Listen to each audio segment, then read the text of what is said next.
ইতিমধ্যে আপনারা সবাই জানেন যে বাংলাদেশের মার্কেটে কিন্তু ইয়ামাহা তাদের একটা হায়ার সিসি বাইক লঞ্চ করেছে, যেটা হচ্ছে ইয়ামাহা এফজেডএস 25 অথবা বলতে পারেন ইয়ামাহা এফজেডএস 250। যাই হোক, এই বাইকটা কি আদৌ বাংলাদেশের মার্কেটে অত একটা জনপ্রিয় অর্জন করতে পারবে? আমার তো মনে হয় না, কারণ এই বাইকটাতে বেশ কিছু ল্যাগিংস রয়েছে, যেগুলো নিয়ে কথা বলবো আজকের এই ভিডিওতে। তো ভিডিওটা সম্পূর্ণ দেখবেন, তাহলে বুঝতে পারবেন যে বাইকটা আপনার কেনা উচিত হবে কিনা। কারণ এই বাইকটাতে একদিকে যেমন ভালো কিছু রয়েছে, তেমনি বাইকটার বেশ কিছু খারাপ দিকও রয়েছে। আজকের ভিডিওতে আসলে এই বাইকটার সকল খারাপ দিক নিয়েই কথা বলবো। তো বন্ধুরা, চলুন ভিডিওটা শুরু করা যাক। আর তার আগে আপনি যদি বাইক রিলেটেড যে কোনো ইনফরমেশন পেতে চান, তাহলে আমাদের চ্যানেলটাকে সাবস্ক্রাইব করে আমাদের পাশেই থাকবেন। যাই হোক, এছাড়া বাইকটার প্রথমেই যে দিকটা খারাপ আমার কাছে মনে হয়েছে সেটা হচ্ছে বাইকটার সাসপেনশন। এই বাইকটাতে যে টেলিস্কোপিক সাসপেনশনটা দেওয়া হয়েছে, এটা আসলে দেওয়া উচিত হয় নাই। এখানে একটা ইউএসডি সাসপেনশন দেওয়া উচিত ছিল, কারণ একদিকে এই ইউএসডি সাসপেনশন যেমন বাইকটাকে দেখতেও ভালো দেখায়, তেমনি এর পারফরমেন্সও কিন্তু টেলিস্কোপিকের চাইতেও যথেষ্ট ভালো পাবেন। তো এই জিনিসটা আসলে বাইকটার ক্ষেত্রে আপনারা মিসিং পাবেন, যেটা কিন্তু বাইকটার ভালো একটা ল্যাগিংসের দিকে পড়ে।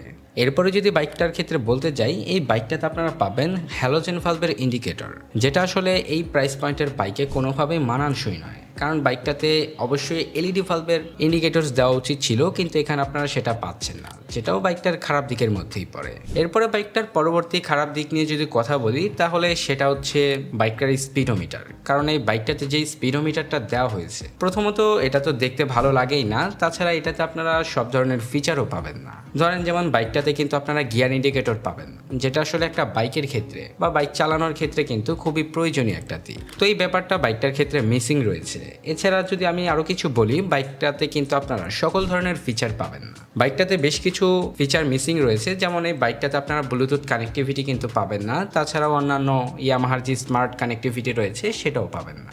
এই বাইকটাতে আসলে অবশ্যই একটা টিএফটি ডিসপ্লে দেওয়া উচিত ছিল এই ক্যালকুলেটের স্পিডোমিটারটা বাদ দিয়ে, কারণ এই বাইকটার সাথে এই স্পিডোমিটারটা কোনোভাবেই যায় না, এটা দেখতে ভালোই লাগে না।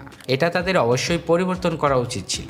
আর তাছাড়াও বাইকটার আরও কিছু ফিচার, যেমন বলতে পারেন আপনার quick shifter, traction control system, এসব কোনো কিছুই পাবেন না বাইকটার ক্ষেত্রে। তো এই সকল ক্ষেত্রে কিন্তু বাইকটাতে ভালোই কস্ট কাটিং করা হয়েছে। ইয়ামাহা এফজেডএস যে ভার্সন 4 বা 5 রয়েছে, সেগুলোতেও কিন্তু বর্তমানে সকল আপডেট ফিচারগুলো পাবেন। তো সেই ক্ষেত্রে আমার মনে হয় এই বাইকটা ইয়ামাহা এফজেডএস 25 এই বাইকটা কিন্তু অনেকাংশেই পিছিয়ে থাকে, কারণ এটার প্রাইস কিন্তু আহামরি কমও না। এটার প্রাইস কিন্তু প্রায় 4,35,000 টাকার আশেপাশে। তো সেই হিসাব করতে গেলে কিন্তু বাইকটাতে যে সকল জিনিস আপনারা পাচ্ছেন না, এটা বাইকটার খারাপ দিকই বলা যায়। যাই হোক, এরপরে যদি আমি বাইকটার ইঞ্জিন সেকশন নিয়ে কথা বলি, এখানে আপনারা 2 ভালভের ইঞ্জিন পাবেন, যেটাও আসলে একটা হাই সিসি বাইক অনুযায়ী কোনোভাবেই মানা যায় না। এছাড়া বাইকটার যে কুলিং সিস্টেম আছে, সেটাতেও কিন্তু আপনারা কুলিং সিস্টেমের ক্ষেত্রে পাবেন অয়েল কুলিং সিস্টেম, যেটা আসলে দেওয়া একেবারেই উচিত হয় নাই। এখানে একটা হাই সিসি বাইক অনুযায়ী বাইকটাতে লিকুইড কুলিং সিস্টেম অবশ্যই দেওয়া উচিত ছিল, কিন্তু ইয়ামাহা এখানে সেটা দেয় নাই। তাছাড়া বাইকটার পাওয়ার অ্যান্ড টর্ক নিয়ে যদি বলতে যাই, এই বাইকটা আসলে বর্তমানে বাংলাদেশে যে সকল হায়ার সিসি বাইক রয়েছে, ওগুলোর মধ্যে সবচেয়ে কম পাওয়ার অ্যান্ড টর্কের বাইক। ইয়ামাহার এফজেডএস সিরিজের ক্ষেত্রে এটা আসলে সচরাচর দেখাই যায়, কারণ তাদের যে 150 সিসির বাইক রয়েছে, সেগুলোতেও কিন্তু তারা পাওয়ার অ্যান্ড টর্ক কিছুটা কমই দিয়ে থাকে, যেগুলো আসলে সিসি অনুযায়ী একেবারেই গ্রহণযোগ্য নয়। এছাড়া যদি আমি বলতে যাই, বাইকটা থেকে আপনারা টপ স্পিড পাবেন প্রায় 140 কিলোমিটারের আশেপাশে, আর মাইলেজ পাবেন সর্বোচ্চ 35 কিলোমিটারের মতো। আর তাছাড়াও এই বাইকটার আরও একটা যেদিকে আপনাদের কাছে খারাপ লাগবে, সেটা হচ্ছে বাইকটার গিয়ার বক্স। এখানে আপনারা 6 স্পিড গিয়ার বক্স পাবেন না, যেটাও আসলে এই সেগমেন্টের বাইকের ক্ষেত্রে অনেকটা পিছিয়ে থাকে। এই গিয়ার বক্সের কারণেও কিন্তু এই বাইকটা অন্যান্য ব্র্যান্ডের হায়ার সিসি বাইকের থেকে অনেকাংশেই পিছিয়ে থাকে। এছাড়া যদি বাইকটার রাইডিং এক্সপিরিয়েন্স নিয়ে বলতে যাই, বাইকটাকে যখন আপনারা রাইড করবেন, তখন কিন্তু এটার ভাইব্রেশন আপনারা বুঝতে পারবেন। যাই হোক, এখন আসলে কথা বলি বাইকটার প্রাইস নিয়ে। এই বাইকটার দাম কিন্তু অনেকটাই বেশি, ফিচার কম।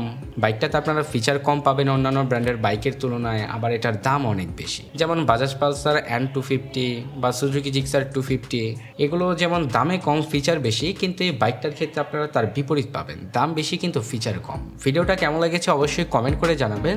দেখা হচ্ছে পরবর্তী কোনো নতুন ভিডিওতে। সবাই ভালো থাকবেন, সুস্থ থাকবেন, ধন্যবাদ।